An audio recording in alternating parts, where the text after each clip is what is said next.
Yellow little children, I hope that you're getting on okay with your maths. Those of you who haven't been in touch.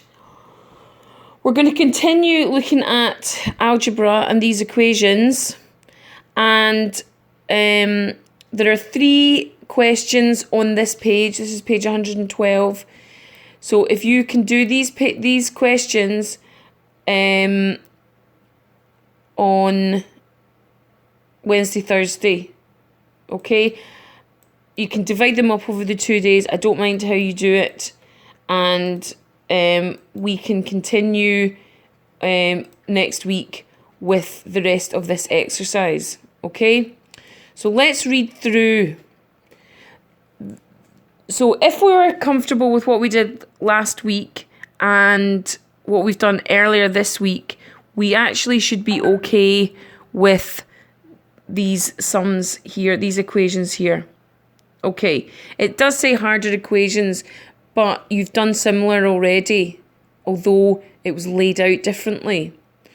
Okay, so it says, look at these equations which involve both addition and subtraction and multiplication. So the example there is 2x plus 1 equals 7, remembering that 2x is the same as 2 times x. Okay? So then it goes on to 2x equals 6. And then x equals 3.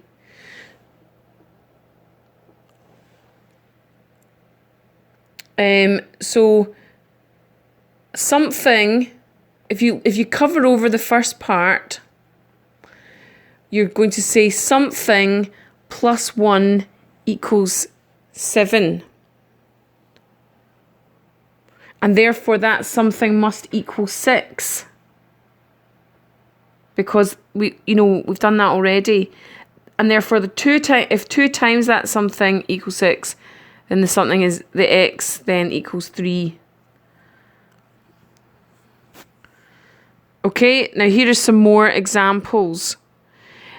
If you find it easy to cover it up, if that helps you, go ahead and do that. If it doesn't help, don't feel that you have to do that. So we've got 3x take away 2 equals 25. So something take away 2 equals 25. Therefore, that something must equal 27. 3x equals 27.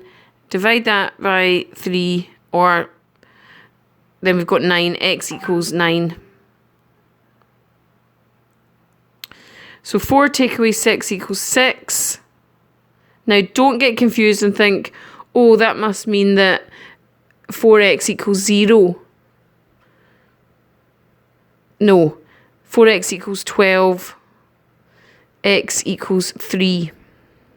Okay, now if you look at question 1, the steps are done for you.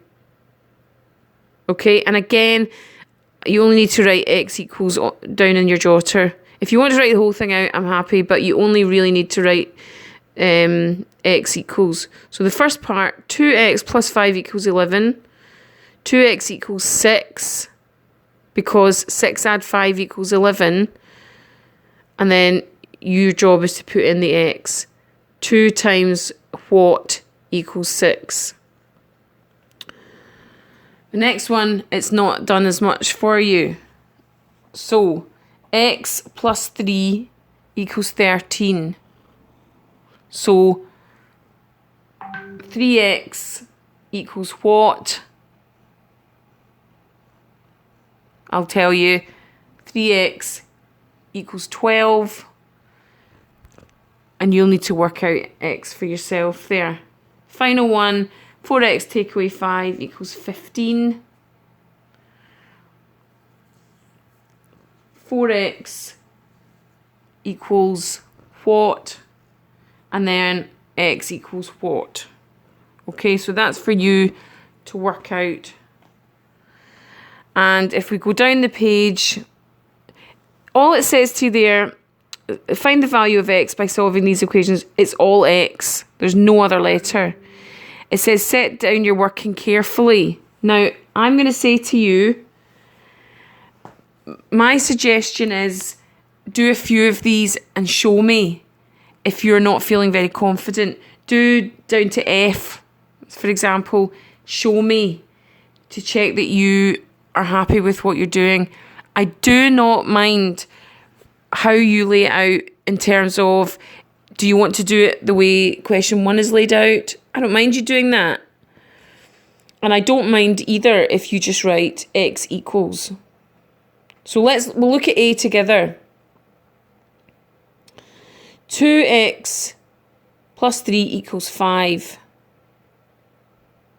So 2x equals 2. So what does x equal? 2 times what equals 2?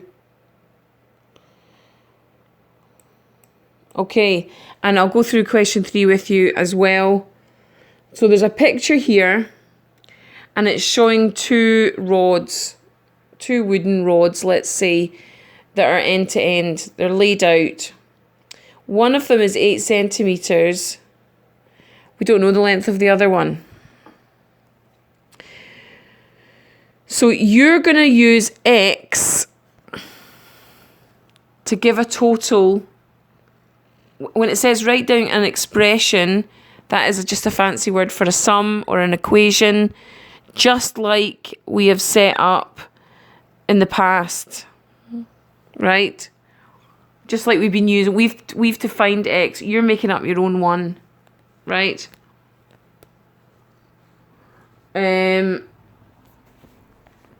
So write down an equation in terms of x for the total length of the 2 rods. So given that the total length of the rods is actually 21 centimetres, make up an equation involving x and then solve it to the value of x. So in part A, you're just using a number of your own. But in part B, you're told what x plus 8 equals. It's 21 centimetres. So what I want you to do then is write down the equation and then solve the equation. So find what x is.